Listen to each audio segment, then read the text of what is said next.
Hello, hello. My name is Emani Mone. I am the owner of Beauty Strike, and this is Behind the Beauty Podcast. Now, this is my first audio only podcast, and it's because I really wanted to be consistent in putting podcasts out. But if you know, I just had a baby 3 weeks and 2 days ago. Um, so baby, like I'm put together right now, which is amazing. I give myself props for that for real because like having a newborn baby, like it's literally like having somebody depend on you 24/7 for their existence. And it's not even a like, it is. That's what they're doing. They're depending on you for life, for sustenance, for habitat, for etc., for emotional regulation, for heat regulation, for like all these things 24/7. So I'm giving myself grace. And I had a conversation with someone on Twitter the other day. It really wasn't the other day, sweetie. It was probably like 3 months ago. But my concept of time has become a different thing. Like, I don't know. Like, it's grown into a different thing. As I'm sure many people in general, ever since the pandemic, can agree, and even more so when you have kids. But yeah, so I had a conversation with someone on Twitter, and they were like, I wish more podcasts would stop only doing video podcasts and doing more audio. Like, we want more episodes, and if you're doing more audio creates that, then just do more audio. Like, we don't always need a visual. And I was just like, wow, really? People think that? Like, and they weren't even talking about mine, but then we got into a conversation about mine, and they were like, oh yeah, like I definitely like the episodes that you have so far, but I would love to hear more, like, consistently. And I was like, you know what? I'm going to record one. And right now the baby is sleeping. For how long? I don't know. But he definitely is an arm baby. Yes, I had a little boy. So I might have to grab him. You might hear some coos, some baby coos, the little cute little noises that babies make in the background. But here we are. In this podcast, I really wanted to speak about like my birth journey, how pregnancy was, and a lot of things, because I really kept quiet on social media. I really kept my journey on my own, and it wouldn't have been any other way, to be honest. I'm very personal, private person, and I just had to discover what my boundaries were with sharing my pregnancy, with sharing this very special moment in my life that I don't know how many times it happens in your life, So, and I wanted to preface that with saying that everybody's pregnancy journey is different. Everyone's pregnancy journey is different. Please do not compare your pregnancy journey to mine. Do not expect your pregnancy to be like mine. Do not just create preconceived notions based on the information that I'm telling you, and apply that to your own life, because I've watched so many videos on pregnancy and different things, and some things I was just like, whoa, that happened to somebody, and other things I'm just like, yeah, that definitely happened to me. Even if it was just like heartburn or something like that, don't get scared about some of the things that I'm telling you. Also, if you agree and things have happened with you that I'm sharing, definitely comment and leave it so I know that I'm not alone. But yeah, so I just wanted to put that little disclaimer out there, even though like there's no need for me to disclaim things. But yeah, so, and then another thing, I chose to be a mother. Like, I didn't have to have my child.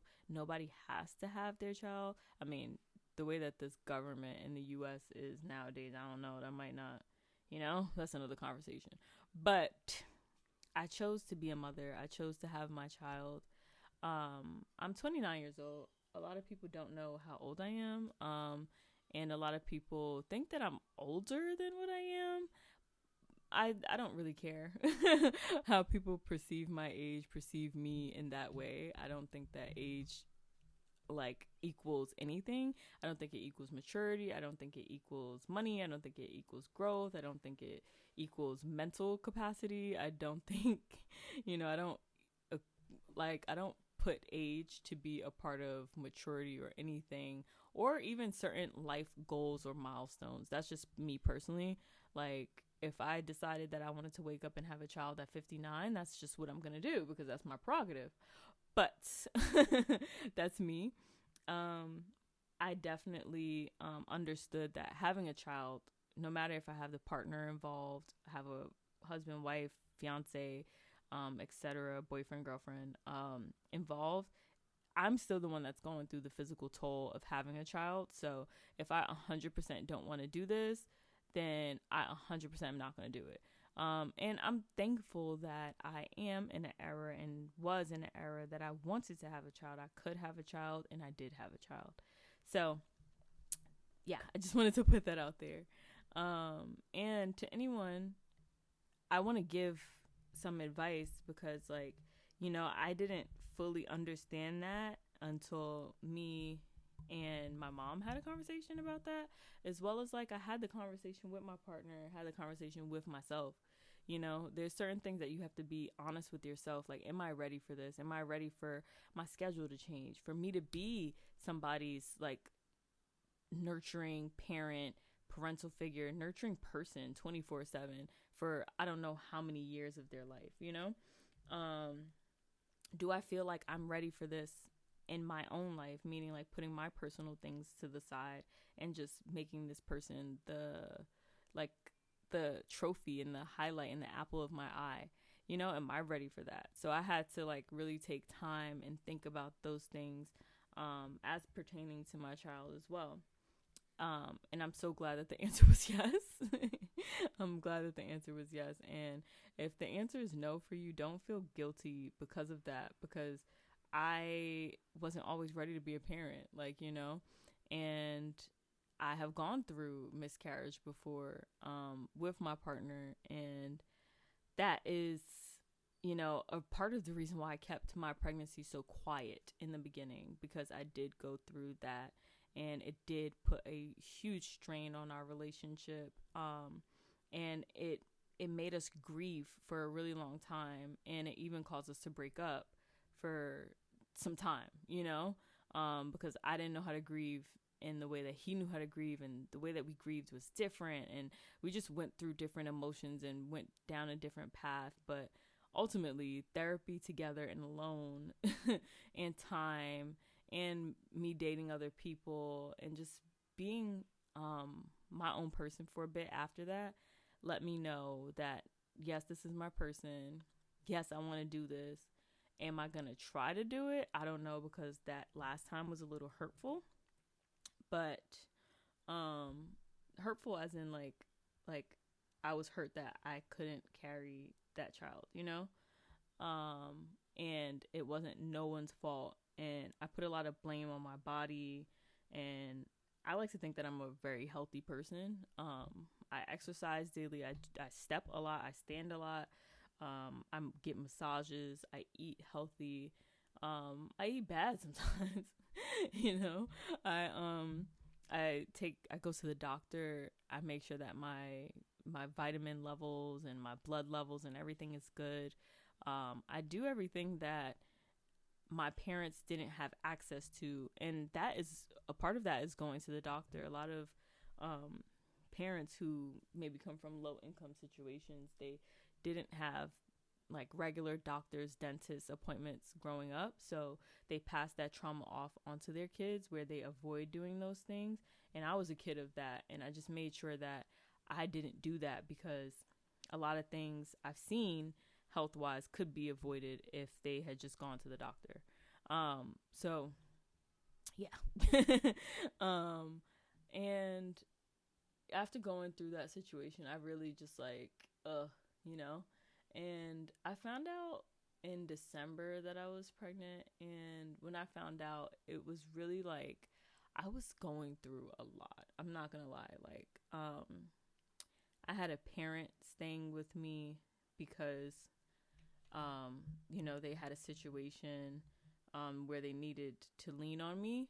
And that parent is was slash is a absent parent in my life growing up, and I still wanted to obey God and be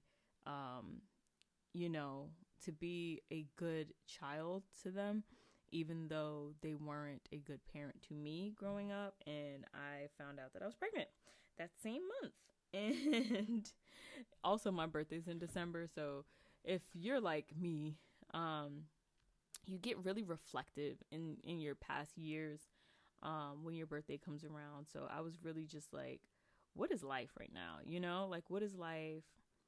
Am I on the right path? And then boom, you're pregnant. And then mixed in with my business was doing good, but it was just like I had gone through something with an employee maybe a month or two prior to, and I didn't really get enough chance to process it because it was in the middle of the holiday season. So around my birthday and around like New Year's, I started to really process what happened with me and that employee, and it really got me upset and sad because I feel like in my life I have been a people pleaser for a really long time, and I thought that I had broken the cycle of the people pleasingness, and I realized that I let that situation become another situation where I people pleased to the sun, and it didn't do me any good, any justice, and in the end that person didn't have my quote unquote back in the same way that I had theirs. And my expectations were just for them to be like me, and I have been learning and unlearning that people aren't like you. They're not going to be like you. You shouldn't expect them to. Your expectations of yourself is something that you shouldn't put onto others. Even though it's just like, dang, like human decency, bro. Like, like human decency. But also realizing that a lot of people, they're only going to put themselves first, and that's what they should do. And as somebody who often doesn't put myself first, I had to like really like take a step back, like, because I felt like that whole year I was putting myself first. And then I realized like, oh snap, like there's so many different ways that I let people still run over me, even though I was still fine tuning that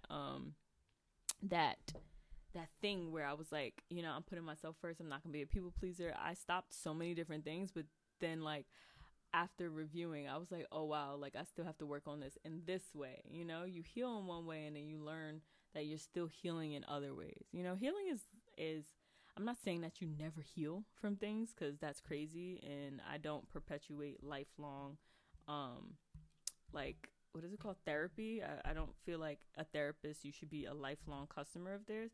I feel like they should give you the proper tools to work things out, and maybe if there's a season of your life where you want to pick it up and put it down, but I don't feel like you should constantly every week be needing therapy. Your therapist should give you the tools. Just like I'm in skincare, I give clients the tools, the information, the education to do certain things and work on their skin. And if you feel like you're not learning anything, that's bad. That's a bad thing. I feel like that's bad.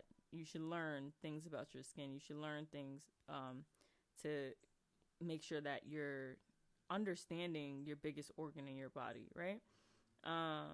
But yeah, so I found out that I was pregnant while all these things were going on. So fast forward to January,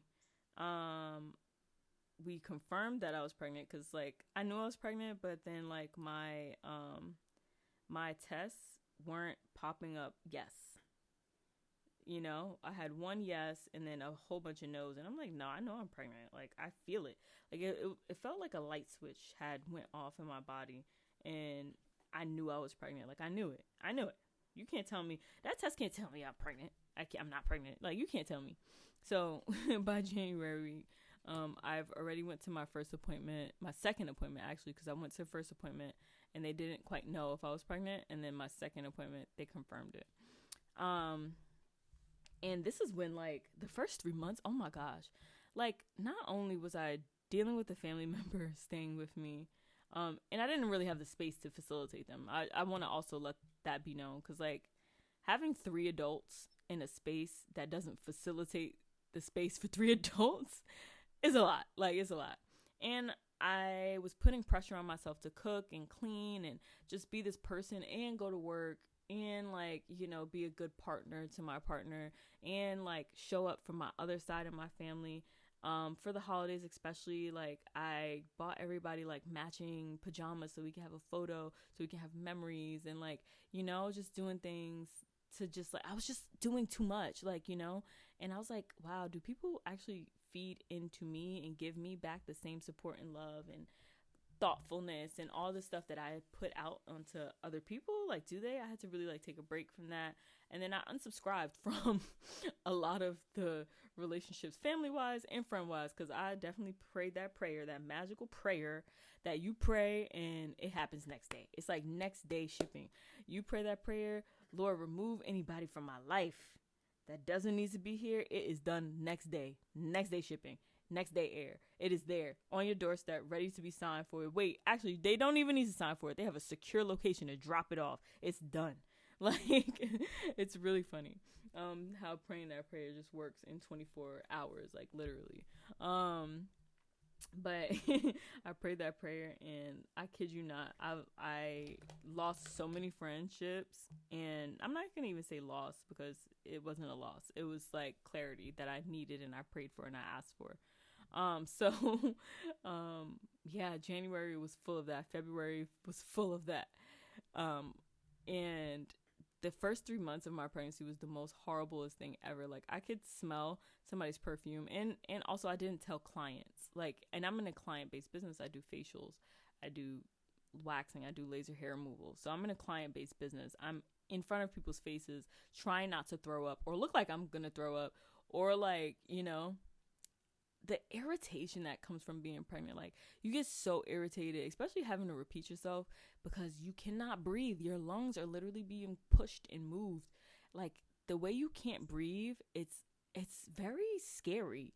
Like, you're breathing, but you can't breathe. Like, you have asphyxiation. Like, it's really bad, to be honest. Like, so I had to always tell people, like, oh, I'm having, like, allergies, so if I breathe heavy, which I do have allergies, and I do have allergy induced asthma, which is, like, a whole nother topic. But so I would tell people, like, I have allergies, you know, just so also people didn't think that, like, I had COVID or I had the flu or I was sick, and I'm doing a service on them in front of your face, because they deserve that knowledge. And also I wore masks also, and people still correlate that for some reason, I don't know, with, you know, the bad thing and not just people being safe. Especially somebody who sees a bunch of people a day, you want to make sure that they're not breathing the same air on you that they're breathing on other people. But anyway, so I really just had to, like, be very clear with that and tell people those things, and it became exhausting, because not only is your body working double time to, like, get this baby and make sure this baby is safe and, you know, have a home for this baby and grow your body, but also, like, the hormonal changes that just, like, boost into your body, it's insane. Like, the smell factor, the hearing factor, the light sensitivity. I could not keep a meal down. Like, I could not keep a meal down at all. And the first 3 months, I really just worked through it. I literally just worked through it.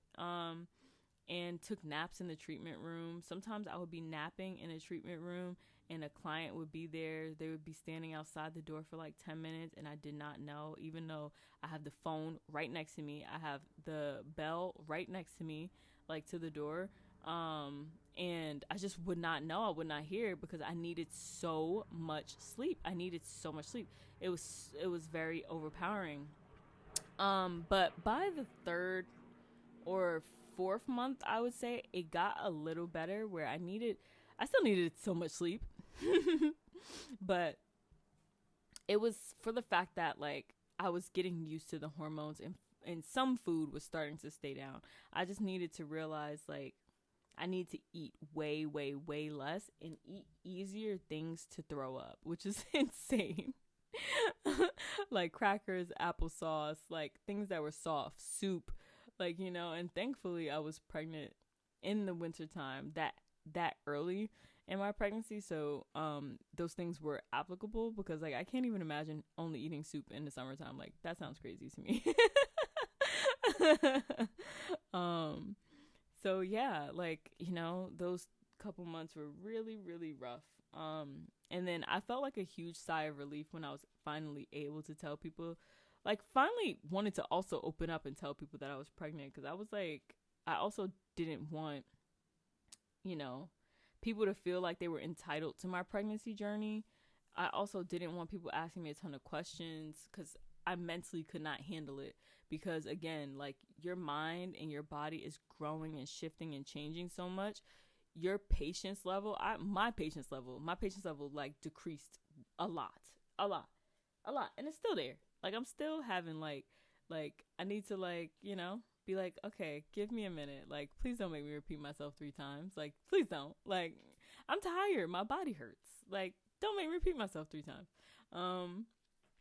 But fast forwarding to like the end of my pregnancy, because there's a lot of months that you're pregnant. Fast forward to the end of my pregnancy. I had a full-term birth. Hey, Chloe, stop that.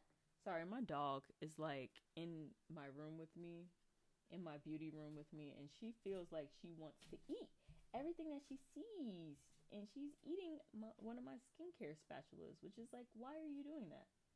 Don't eat that.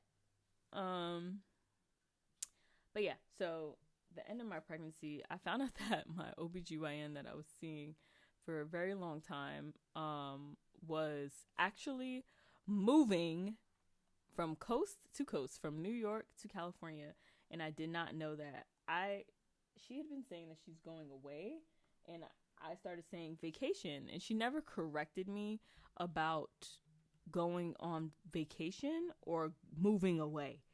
Not 7,000 miles. 3,000, it felt like 7,000 miles in my head when she told me. But 3,000 miles away to California. Like, I did not know that she was doing that. I really thought that 100% that she was going on vacation like a week after my my due date. So she had told me, like, if you don't give birth within this time, that this doctor might deliver. And number one, I didn't want the other doctors to deliver my child. I have been with you, seeing you for this entire, like, 10 months, literally 10 months. And no, I don't want to go to this other person. Like, I don't. And I had wished that I had known that at the beginning, middle, or whatever, you know, and I could have made an informed decision. But luckily my baby came at 40 weeks in a day and not 40 weeks in a week, or else I would have had to go see another doctor. But so my due date was on that Wednesday, and the Sunday before that Wednesday, so 3 days before, I started to be in labor. Like, I had a regular doctor's appointment, so I saw her during my regular doctor's appointment time. I had my hospital bag packed. It was in the car. My partner was with me as well. And I felt like I might go to the hospital any day now. So it was just in the car constantly. The hospital bag and everything else that we needed was in the car as well. But I didn't know that I was in labor when I was in labor. So I went to that doctor's appointment on Sunday, and she's like, "You're having contractions." And I was like, "I am." I honestly thought that the baby was kicking me. I'm not gonna lie. Like I was having contractions and I did not know.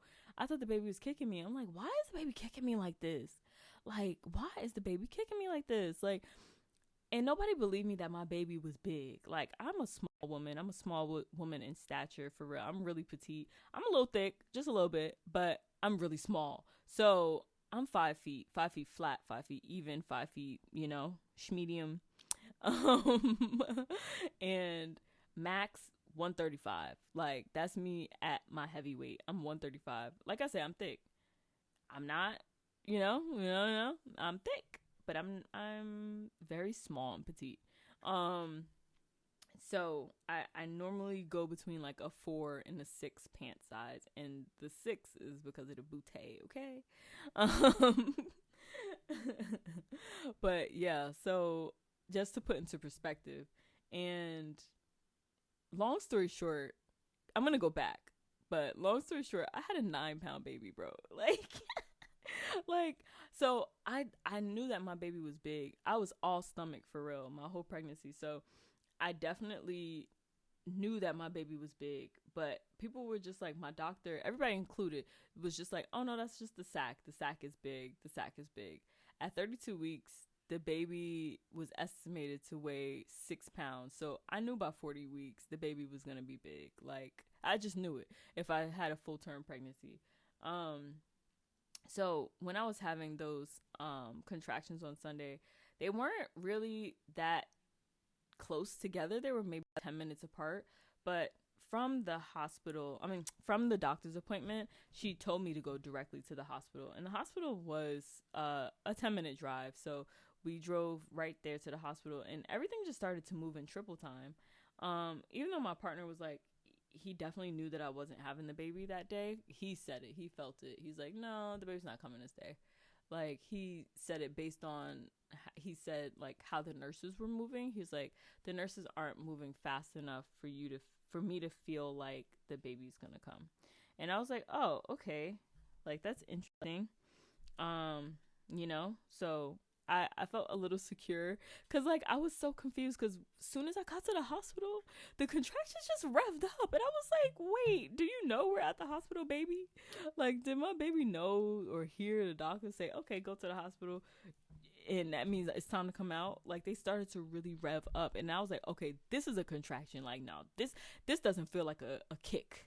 This feels like you have a black hole inside of my body and you are trying to come out. Like, it hurts so bad. Not to scare anybody, but it really started to hurt. Like, it really started to hurt, child. But then they stopped. And this whole time they had like a contraction monitor on me, so it was monitoring the contractions and scribbling them down on this paper, as well as like the baby's heart rate, and my heart rate and stuff like that. So they was monitoring all of that. And basically after like an hour or 2 or 3 or 5, I have no concept of time at this point, they was like, it's not happening today. Give it a few more days. Give it a day or two. And I was like, what? Like, so I'm having contractions. They're 10 minutes apart. They go to 10 minutes to 8 minutes apart.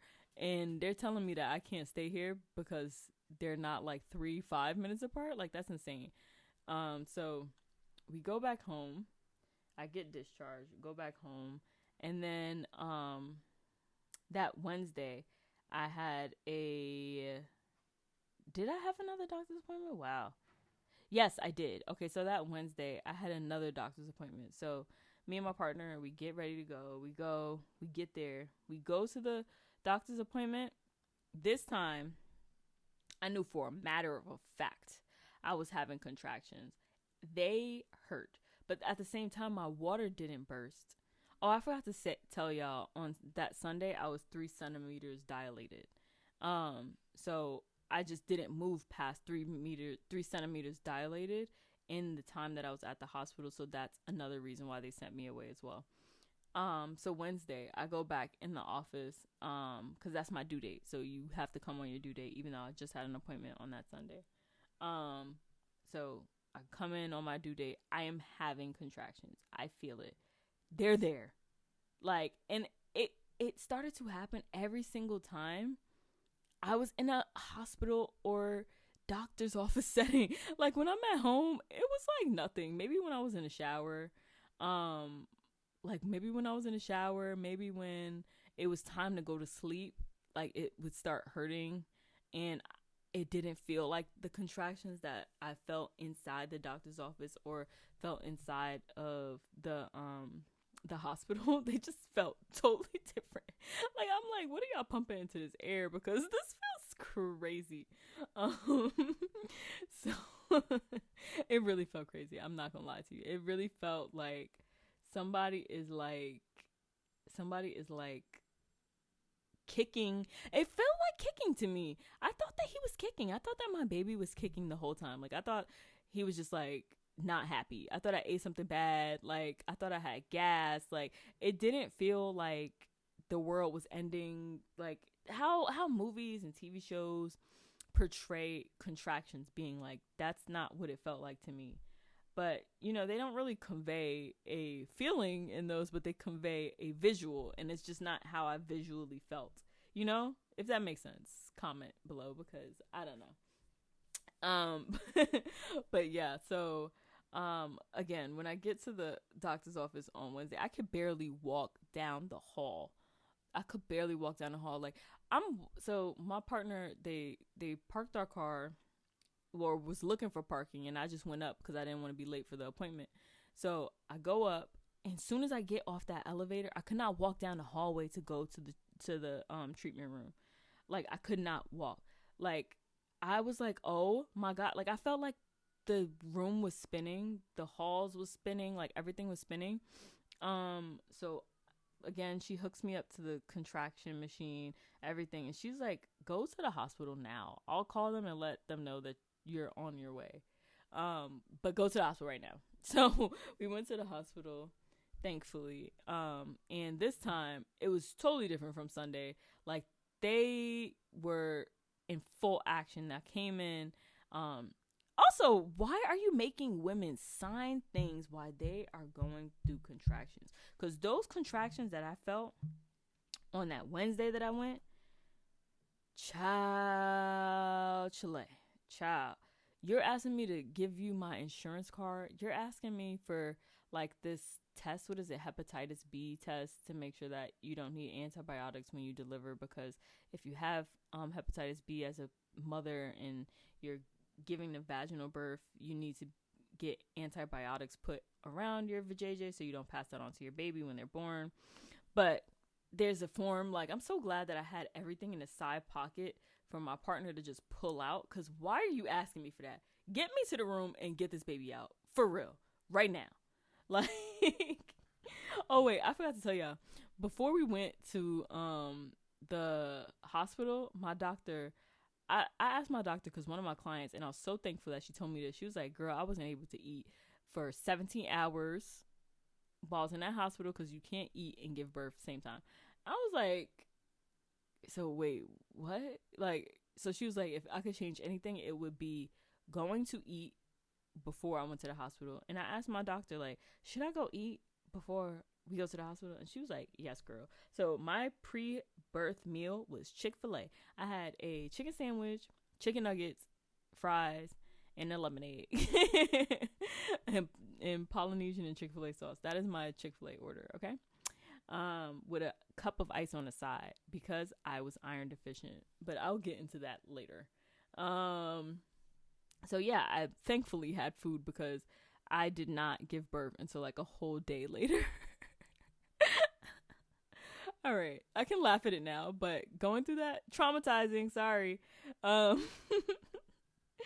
was so traumatizing, I'm not gonna lie. Like, so going to the hospital again, we're in action now. I'm in a different type of room this time. They hooked me up, they changed my outfit, they make me sign things. I'm being whisked off in a wheelchair. Like, the first time, this didn't happen. That's probably why he knew I wasn't giving birth that day, because they didn't pull out the wheelchair for me at all. They was like, girl, you could walk, you ain't giving birth today. Oh my gosh. And then when they put me in a room, they didn't allow him to be in there. I was like, wait, what? Where is he going? He had to fill out some paperwork for me. And they had to wait until I was fully hooked up to the machinery and stuff like that, so then he can come in. So then he comes in, right? He comes into the room. I'm in there. The room was beautiful, by the way. Very big, very nice. My doctor, because we discovered that she was actually moving, I think she tried to pull a few strings for me and get me like my own private room, this, that, and the third. And it really helped out, because I really needed it, you know, because this was a lot. So, I'm in the operation room basically where I'm having my baby, and they started to get the baby's little area prepped where as soon as you have the baby, they put the baby on and clean the baby up, they weigh the baby, they do all that stuff. They had me hooked up to all these machines. Oh my gosh, like the amount of things that they had me hooked up to, like I still have scars, and it's been 3.5 weeks. I still have scars on my body with all the IVs that I needed because I was iron deficient. Me becoming pregnant, I got an iron deficiency, and I never knew how bad iron deficiency was.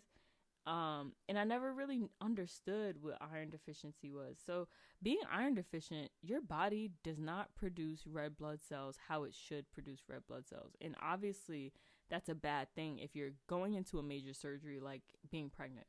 Being pregnant, you are going through a major surgery. Don't let anybody tell you or convince you otherwise. This is the biggest surgery that you may have in your entire life. And thank God I haven't had other surgeries, you know? So yeah, so I literally had to sign something saying that if needed be, I would be able to get a blood transfusion. Somebody donated blood, you know. I'm I'm willing to accept donated blood in the case that I lose too much blood. Like my iron levels were super low. They still are low. I'm taking so many different iron supplements to make sure. And that's why I felt dizzy. That's why I felt woozy. And a lot of things with my nails, my hair, my skin, my mouth changed because of the iron deficiency. And you know, that's not something that I really knew. I always knew people like saying, oh, they're anemic, oh, they're cold all the time or whatever. Or even that chewing ice was a sign of iron deficiency.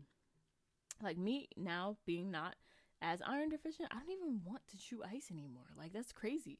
Like being iron deficient is like really insane. It's really insane. I can't even go into full detail of how insane it is because like I honestly, a part of your brain does this thing where it doesn't remember things that's too traumatizing. So yeah.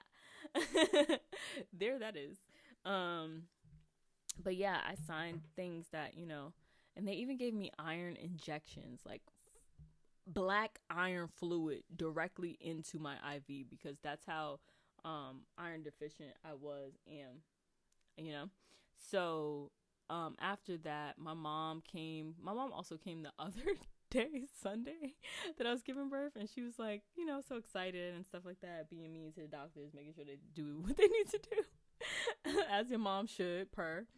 But yeah, then she came on Wednesday and was recording everything and you know, the doctors were like, I probably won't have the baby until 12 or after 12. And mind you, it was like 4 o'clock in the afternoon. So I'm sitting there going through all that. Thankfully that I ate, because they were like, no, you can't eat. And I was like, oh my God. So they were just giving me juice and stuff like that. And I kid you not, everything that I had, sorry for this, I threw it up. I threw up that whole Chick-fil-A. I threw up the water. I threw up the apple juice, the cranberry juice, everything that they was giving me, child. So that's why they weren't allowing me to eat. And then I always had a part of my birth plan, no epidural and stuff like that. Yeah, that got thrown out the window because I tried that nitrous oxide thing, which is laughing gas. I've had oral surgery. Oh, well, I don't think that's a major surgery. Whatever. I got wisdom teeth taken out, and I did nitrous oxide, and yeah, I've done that before, so I felt comfortable with that. I didn't feel comfortable with getting a shot in my spine, to be honest. And then I just don't know the long-term repercussions of that. But honey, baby, those contractions started to speed up and speed up and speed up.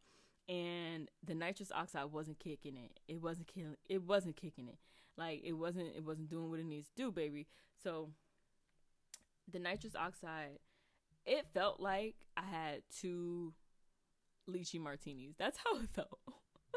And I was so giggly. I'm normally giggly, but it felt like giggly and like woozy. But that pain as the contractions intensified, it literally made my legs shake. Like my legs was moving back and forth. It was hard to control the lower half of my body because those contractions were so deep and so strong.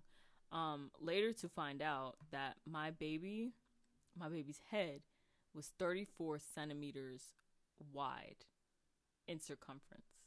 So my little butt, and if you know anything about contractions and diameters, or like how wide the vajayjay contracts to give birth, it's 10 centimeters. So 34 centimeter baby head coming out of 10 centimeters, no, wasn't happening. So, but that wasn't how we found out. I didn't give vaginal birth, clearly. But every time I had a contraction, the baby's heart rate would drop significantly, like more than half. I'm looking at the machinery, because I'm hooked up to the contraction. I see the baby's heartbeat. I see my heartbeat. So everything is there for me to see. And I was just like, what is going on? Like, why does that keep happening? And when it happened, a team of nurses, like 6 nurses, would come in and just like do everything to stabilize me. So we went from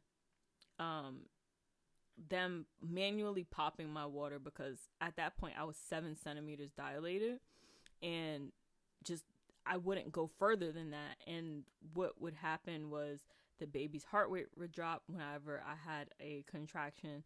So to make sure that the baby comes out, especially because now the baby has no water, and we didn't want to go on and on and on, like I said, I was there at 4 p.m. the day before. I actually had the baby the next day at 5 a.m. So I feel like I was there earlier. No, I was there earlier. I was at the doctor's office earlier because my appointment was like 11:30, and we got there at 2. Yeah, we got there at like 2. The next time I looked at my phone, it was like 4 p.m. But we got there at like 2.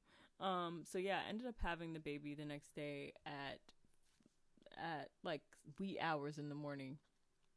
But yeah, it was a lot, because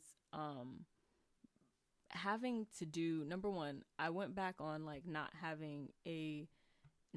doing a natural birth with having the epidural, and the epidural was like crazy because I have slight scoliosis, and it's something I developed, honestly, through my career, and not in my early career, especially not positioning my body correctly on a stool and leaning a certain type of way. So my hips are uneven, and my back kind of has like a little roll. It's not noticeable to the eye, but as somebody who goes to a chiropractor, I knew that, and somebody who has gone to physical therapy, I knew that personally.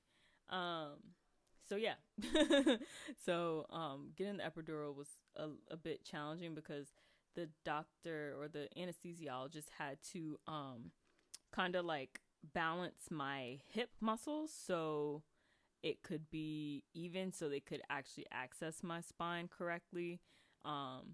And I'm just glad to know these things, and that's why knowing your body is so amazing. And I urge everybody to just find out more about themselves. And that's about your physiology of your body. So that, and oh my God, just like hide that freaking needle from me, bro. Like hide that needle, because even imagining a long needle going into my spine just had me like, whoa. And then you literally have to stay still. You cannot move. And the first anesthesiologist to do it, like, she just kept poking the wrong place. And imagine somebody poking the wrong place with the needle going in your spine, bro. That was so annoying. And then the other doctor came in and he just did it right away. Super easy, super great. I'm so thankful for him. And then, thankfully, thank God, we went into deciding that I needed to do emergency C-section because the baby wasn't going to come out. And it was a high risk of the baby losing oxygen and things like that, and things that really started to like scare me a lot, especially for how long I was in labor, and for how long like he didn't have fluid, that's the most important thing. Like if they hadn't broke my water, then maybe the baby would have been more safer for longer in there. But the baby has no water, and now the baby has no oxygen because the baby's not out. So, you can't just have a baby inside of you with no water. That's just, So every contraction, again, the baby's heart rate dropped by half, and it was very nerve wracking. Like that's not something that you want to see, hear, or experience like a million nurses coming into the room and telling you that, or you seeing it before the nurses see it. It's not something, and it didn't only happen once or twice or 3 times. It happened multiple times. So by then they were like, you need to just make a decision, like if you're gonna do this or not. I know you didn't want to do it, but like, here it is. So my doctor was really like understanding. She really wanted to work with me with my birth plan. A lot of things on my birth plan did happen. I don't really feel like sharing my whole birth plan right now. Maybe I'll do that in like a TikTok or something. But yeah, a lot of my birth plan did happen, and a lot of things didn't, like the epidural, the students being in the room, because I said no. And then one student ended up being in the room. That really bugged me out because they weren't helpful at all. And then, the whole thing about the C-section, I wanted to do a natural birth, but my body didn't allow me to, and I'm okay with that. So going into being whisked into the C-section room, oh my gosh, like it happened so fast. So as soon as I decided yes, they literally moved. We moved right away. I had to decide who's going to be in the C-section room with me, and thank God I had my mom. Not that my partner's bad, but this is his first time going through any of this, and I just really wanted my mom in the room. I love my mom, thankful for my mom. Me and her have a very interesting relationship, but but in this moment I knew that she would come through for me in the way that I needed to be supported. And advocate for me the way I needed to be. Not that my partner wouldn't. I just don't think he knew or knows what should happen to advocate for me the way that he needs to. Throughout my pregnancy, he's been asking the doctor questions, etc. He knows the birth plan. He knows all these things, but it's still different having a woman advocate for you versus like a man in that situation, because men don't really go through that. A lot of times with pregnancy and somebody giving birth, it's the first time that they're seeing it when they're going through it. And women, we tend to just know a little bit more, So, I had my mom in the room, and thankfully I did, because I had so as soon as they put me in the room, they transferred me to another bed, which this whole thing is like it's a very interesting, intimate, and very I don't know how to say, but it can feel embarrassing giving birth, because especially when you're getting a C-section, like they're doing a whole surgery, so you're literally naked. Like you're naked on a bed, and they're transferring you from one bed to another with maybe like 8 people in the room, and you're completely naked, and that can feel like very intimate. I'm not one who gets embarrassed easily, especially in my industry. I see naked people every day in my industry, especially doing laser hair removal. Yeah, I'm lasering that cootie cat, So, I didn't feel that way, or I don't feel weird about being naked, but I felt weird about being that vulnerable. It was more about being vulnerable than being naked, because it was like, my life is in the hands of these people that are in the room, and hopefully they really meant that oath that they took, especially being a Black woman. It just was like very intimidating. The things that you see and you read about giving birth, I definitely felt that with some of my experience there, not with my doctor in particular, but with other people that were there. For example, soon as they laid me down, I knew that I was going to throw up. And from the moment they laid me down, my doctor had already started to like do the incision, because again, the baby's heart rate was dropping. That's not something that you want to keep dropping for very long. So I felt my doctor start beginning, and I'm literally being strapped to this table like Christ the Redeemer. Like my arms are open, and my legs are straight. So I am literally like, spready. I'm in a full spready in there. So, my arms were strapped down to the table. So they weren't just spread open, they were strapped down. And I think my legs were as well, so I wouldn't move them. But honestly, they numbed my whole lower body, so I really couldn't feel anything. But you still feel the pressure, and you still feel somebody touch you, but it doesn't hurt per se. But yeah, like I felt like I was gonna throw up, so I literally laid down and I was like, I'm gonna throw up. I'm laying down, like I'm laying face down and throwing up. You can choke on yourself, like literally. And I'm telling them that, I'm saying it multiple times, and I think they thought I was just nervous or anxious, and I'm like, no, I'm gonna throw up. And I threw up, and then finally somebody gets me something to throw up. I'm like asking, like I asked, can I sit up? Can I turn over? Like I'm gonna throw up and I'm laying down, like I can choke. Like, and the person that was there was literally ignoring me. Like there's 2 anesthesiologists there to make sure that I'm good, because they had to administer another dose of anesthesia to my lower legs, because it has been so long since I last received the anesthesia, that I was regaining feeling again. And anesthesia is prone to making you throw up. So, and I'm very prone to throw up. Like I'm gonna throw up on my period, babe. That's just me. I do. It's a thing. And that's a high progesterone level. When you have a lot of progesterone in your body, don't quote me, I feel like it's progesterone, then you're prone to like more nausea. But yeah, so then they finally get the tube to take out all the vomit, because like I was literally throwing up, like while they're cutting me open to get my baby out. So I kid you not, this whole C-section surgery, it maybe took 30 minutes. And most of the time was them sewing me back up and making sure that I was good, as opposed to me, like, actually, taking the baby out. Taking the baby out maybe took 10 minutes, 5, for real.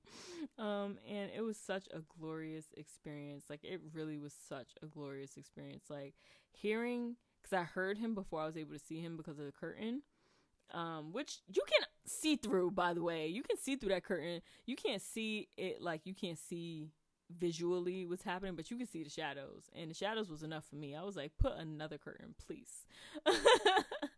And my mom was over there looking at them inside of me and not trying to like show it with her eyes, but like, your mom, you know your parent, like, you know what that look means. So it was crazy to like see her eyes, like, whoa. I'm like, I'm glad I don't see what she sees, because don't show me that. Don't show me, for real. And then hearing my babies cry for the first time, it was so amazing. Like, it was really one of those experiences where, I'm like getting emotional from it. Where you instantly fall in love. Like, I've never had that experience.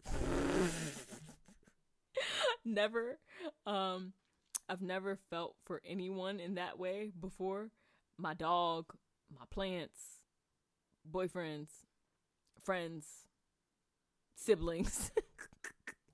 Don't be mad, little sis. Parents, like, never felt that way. But hearing my babies cry for the first time, it was like a warrior's chant. Like, I will die for you, you little one. Like, I will live for you, you little one. Like, I will do, like, baby, I got you. I'm your mommy. Like, it felt like a war chant. Like that was my war chant, that baby crying. And I instantly tears fell. And I couldn't, of course, hold the baby. Number one, I'm strapped down. So after they clean the baby off, my mom is like, oh, first of all, whenever somebody says first of all, it's never the first thing. It's crazy. Anyway, but everybody, the baby came out. Everybody was like, oh, wow, this is a big baby. I was like, oh my God, what just came out of me? Because obviously I didn't know how big and wide and everything that the baby was when he first came out. But everybody was like, wow, this looks like a 3-month old. This looks like a 3-month old. Wow, this is a big baby. This big baby came out of her little butt. No wonder why we had to, then I started to feel justified in having to do a C-section as well, because in all honesty, he was born 8.9 pounds. He was almost 9 pounds, literally 9-pound baby. He was big in his head. Love him. Love you. I love you. You in another room sleeping. Love you, baby. But you came out big. Your head, 34 centimeter. That was not fitting through a 10 centimeter. It wasn't. But on his head, you could see, and this is something else that I learned as well. On their baby's head when they're first born, you could see like their head is like cone shaped a little bit, because they're trying to come through the vaginal canal. And I could see that he tried, and it just made me so emotional, because like you could see that the baby tried to come out and tried to help, but he just couldn't. And I'm so thankful to have the support and the doctors in the room to make sure that he came out the way that he needed to come out.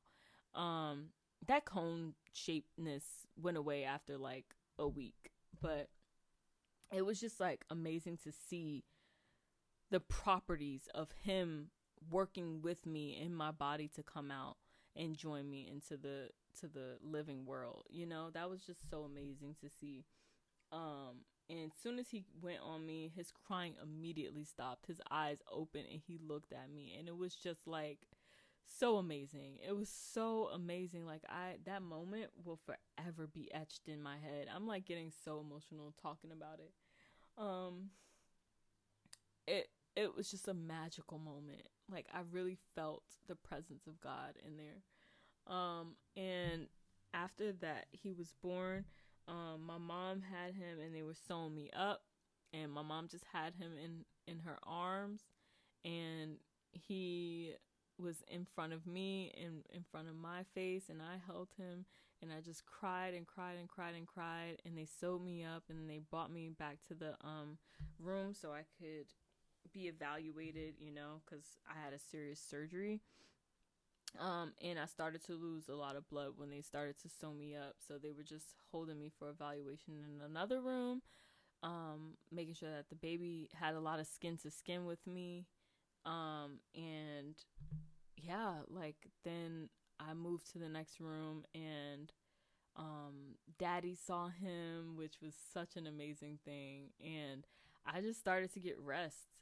And yeah, this was such an amazing experience. I really hope, if you're able to, that you can go through the joy of being pregnant, because it is worth it when you see their little face and hear their little cry, and you're able to touch them for the first time.